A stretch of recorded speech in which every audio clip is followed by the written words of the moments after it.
All right, let's talk about the solution to type 1 problems on range and coefficient of range for group data. Last time we covered the ungrouped data and we're going to talk about the group data. Typically this will come for 3 marks out of the 5 marks for this whole subtopic on range and coefficient. So let's focus on that one. And again, as a reminder, we are just talking about the type 1 problem for range and coefficient of range. This one, the highlighted in blue color. Okay. And what I've done is I've copied and pasted all just those problems which are for ungrouped data, and I've removed everything else. And typically it comes in all the papers except for winter 2018. It does not come. I need to check why. But other than that, it comes for all most of the papers. And typically it repeats. If you see this first problem on winter 2019, this is exactly repeated. This problem is exactly repeated in I think summer 2018, and the same thing, question number 6B, the first part 3 marks. So it will repeat, it will not go kind of any further. So just focus on that one.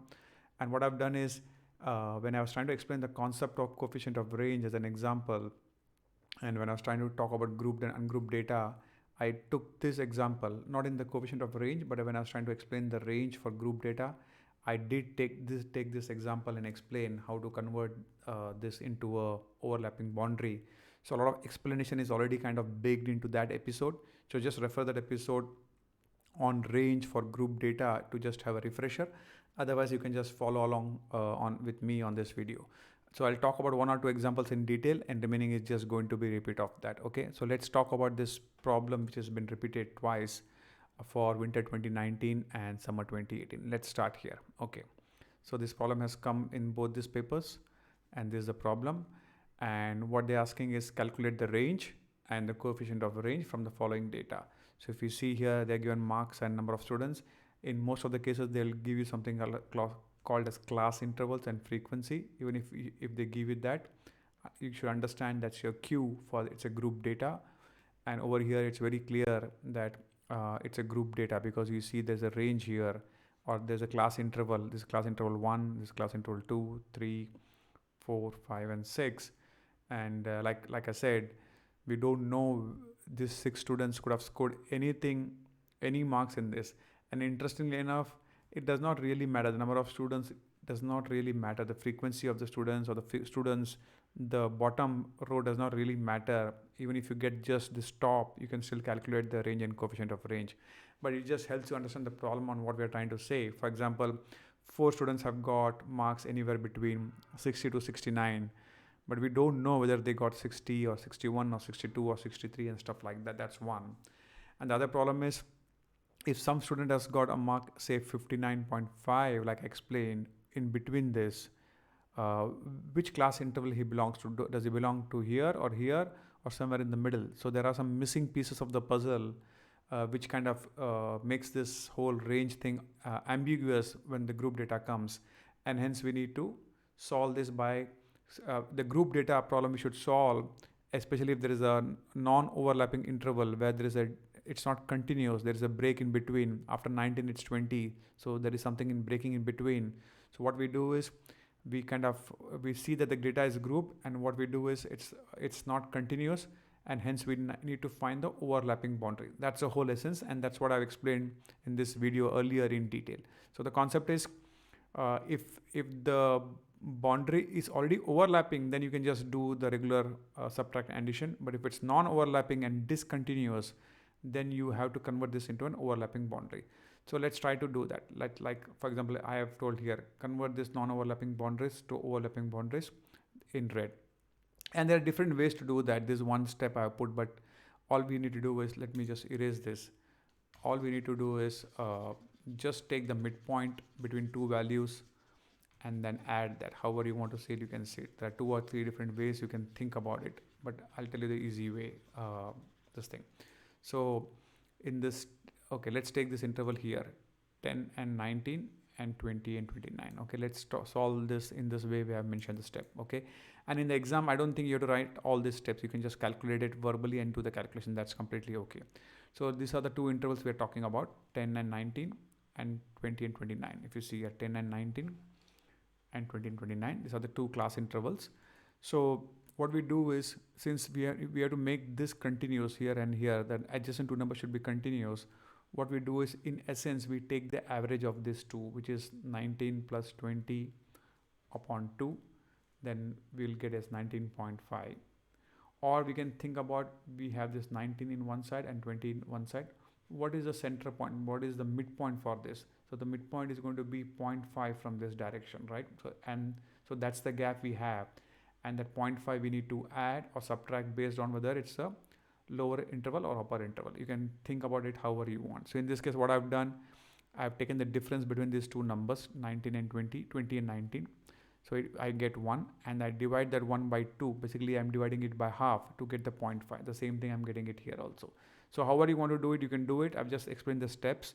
You don't have to write any of this in the exam. You can just do the mental calculation and go by that.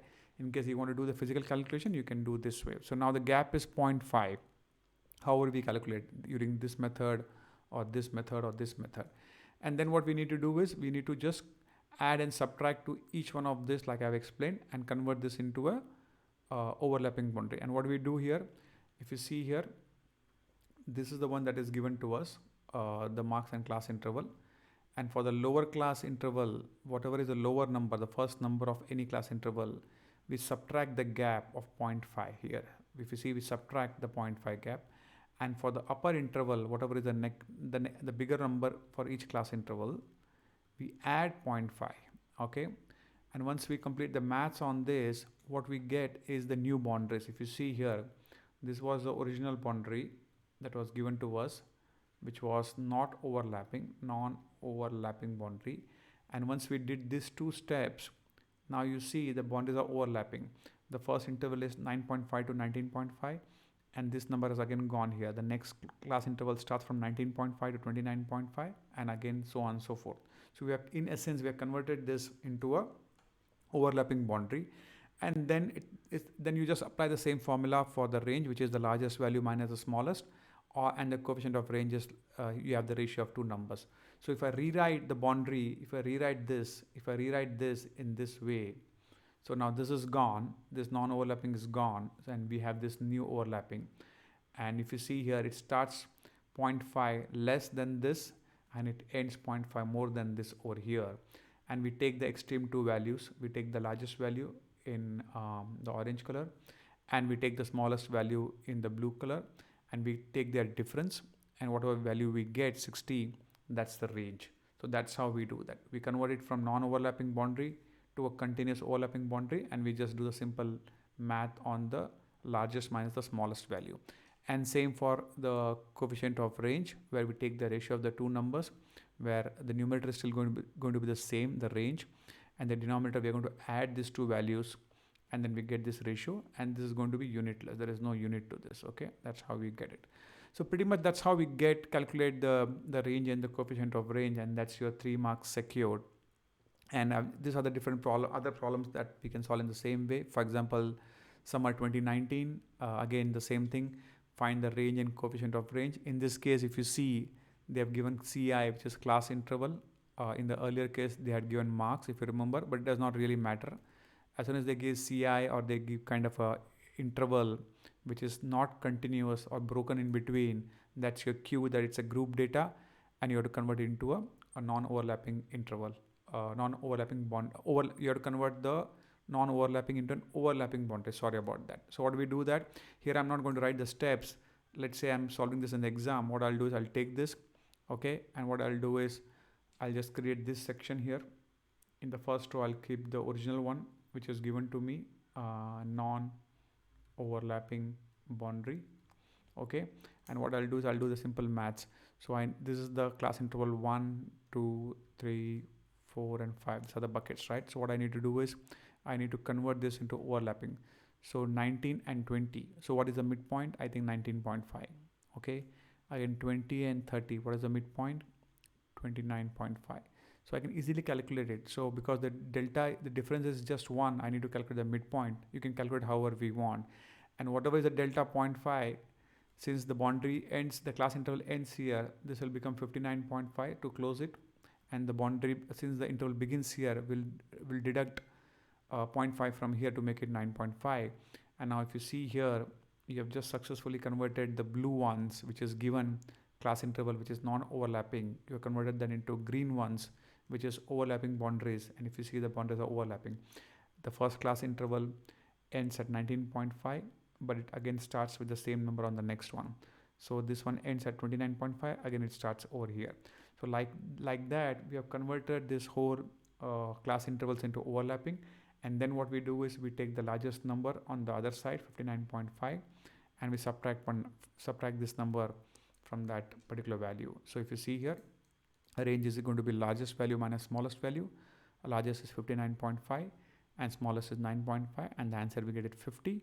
And the coefficient of range is going to be a ratio. In the numerator, you still get the same value as 50. I think this should be 50, not 60. Sorry, there's a correction here. This will be 50 and then 69, and then you get this value as 0.869. And that's how you kind of calculate the range and coefficient of range. And same way for the last problem where I've taken this problem, and then you calculate, you just create this table. That's a trick where you write this as the given one, and then green one is the overlapping boundary, and that's how you kind of calculate the range and coefficient of range. So with that, that's a wrap up on the solving the exam problems on coefficient of range for group data. And the interesting thing is, I've put in red here, I don't know whether you noticed, or yellow, all the problems had the same boundary gap of 0.5. That's how MSBTE function. Not a single problem has a different boundary. The gap between the two class intervals is always 0.5. Even if you see here 25 and 26, the midway is 25.5, right? It's always 0.5. So you can just memorize that it is going to be always 0.5. You have to add and subtract. You don't have to even worry about anything else. You just convert that and put it and keep going.